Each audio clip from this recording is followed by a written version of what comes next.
Baik, bismillahirrahmanirrahim. Assalamualaikum warahmatullahi wabarakatuh. Perkenalkan, nama saya Bismi Abdul Aziz. Saya mahasiswa Fakultas Ilmu Sosial dan Ilmu Politik, jurusan Ilmu Politik Universitas Siliwangi dengan NPM 223507156. Di sini saya memenuhi tugas ujian akhir semester mata kuliah Birokrasi Indonesia yang dimandatkan oleh dosen pengampu Budi Krismanto Sirait, yang tugasnya adalah menceritakan pengalaman pribadi yang ketika kita berhubungan dengan birokrasi ataupun birokrat. Oke, pertama-tama, birokrasi berasal dari dua suku kata, yaitu bureau dari bahasa Prancis dan kretein dari bahasa Yunani. Bureau dari bahasa Prancis yang berarti meja, sementara kretein dari bahasa Yunani yang berarti kekuasaan atau yang mengatur. Nah, bisa kita artikan di sini birokrasi bisa maknanya adalah orang yang mengatur di balik meja. Nah, lanjut, kemudian sebenarnya saya sendiri jarang gitu langsung berhubungan dengan birokrasi atau birokrat atau instansi sipil lainnya.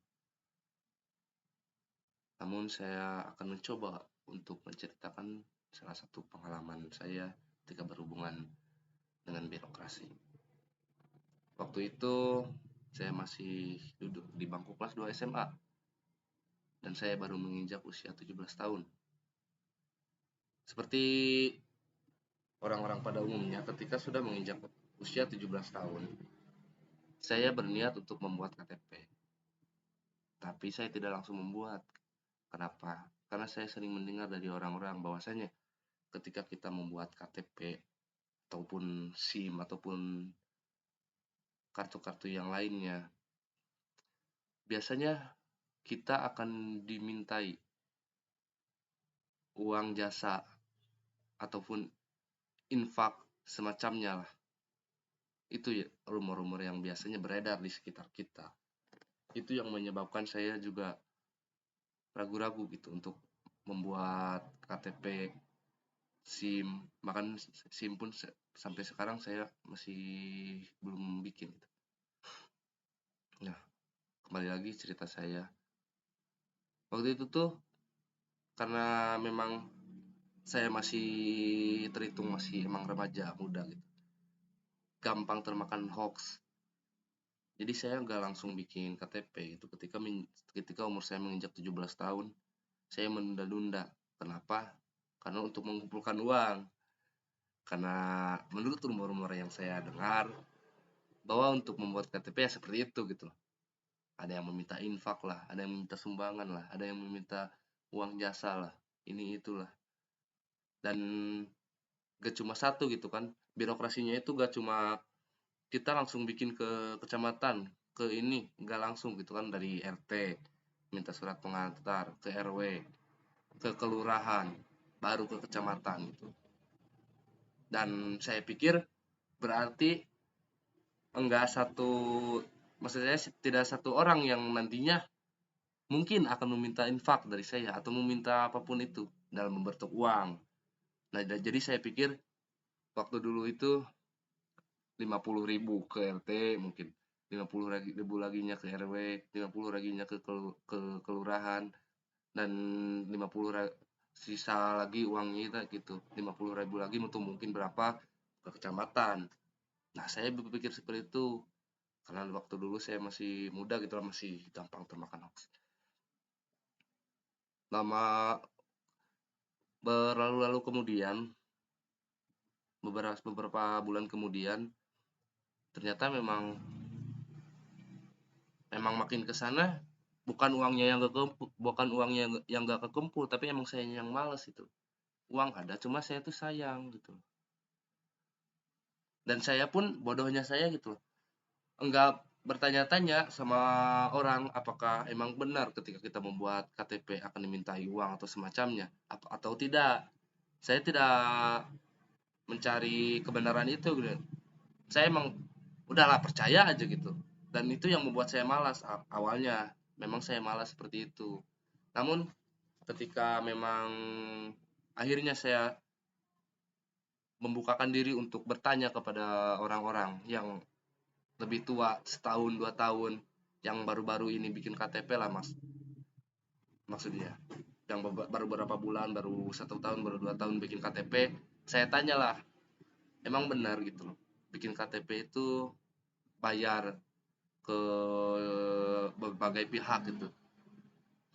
Dan ternyata pas saya tanya, mereka enggak bayar, bahkan diminta pun enggak gitu. Tapi ya emang dari yang saya dengar persyaratannya emang bukan persyaratan, tapi emang agak sulit lah persyaratannya. Jadi harus mengumpulkan ini, fotokopi itu.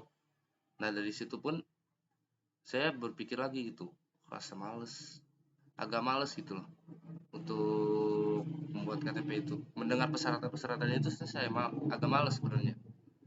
Tapi setelah beberapa minggu, beberapa bulan, ternyata emang saya pikir bahwa saya butuh KTP. Saya coba tanyakan langsung ke RT-nya. Ternyata nggak begitu ribet, itu cuma KK sama akte kelahiran waktu itu, kalau nggak salah, fotokopinya. Langsung saya fotokopi KK dan akta kelahiran itu, saya kasih, langsung saya dapat surat pengantar. Dan yang saya kira surat pengantar ini harus ke RW dulu, dari RW ke kelurahan, dari kelurahan ke kecamatan. Tapi ternyata enggak. Setelah saya dapat surat pengantar dari RT, saya tanya lagi, ini ke RW dulu apa langsung ke kelurahan? Ternyata dijawab, nggak usah ngapain gitu loh, langsung aja ke kecamatan, kasih ini mau bikin KTP, bilang gitu. Ternyata, lah kok nggak seribet yang saya pikirin ya. Ternyata, saya pikir dulu emang bikin KTP gini tuh ribet gitu, segala macam, uangnya lah, birokrasinya lah, alurnya, segala rupa persyaratannya. Saya pikir emang benar-benar ribet itu, dan akan dipersulit. Saya pikir begitu, ternyata enggak gitu loh. Dan saya rasa eh, birokrasi di Indonesia, khususnya di apa yang saya alami, apa yang saya rasakan gitu, berjalan sesuai dengan teori Hegelian gitu, di mana birokrasi sebagai suatu jembatan yang menghubungkan antara negara ataupun pemerintah dengan masyarakat. Adapun masyarakat itu terdiri dari kelompok-kelompok profesional, usahawan, dan kelompok lain yang mewakili bermacam-macam kepentingan partikular atau khusus. Nah, jadi walaupun memang masih banyak yang saya dengar bahwa birokrasi itu seperti ini, birokrat ini seperti ini, jelek. Birokrat itu seperti teori Marxisme, seperti teori ini, seperti teori ini. Tapi menurut apa yang saya alami, memang birokrasi di Indonesia khususnya yang saya alami itu berjalan seperti teori dari Hegelian. Itu untuk birokrasi seperti aparatur desa ataupun kecamatan.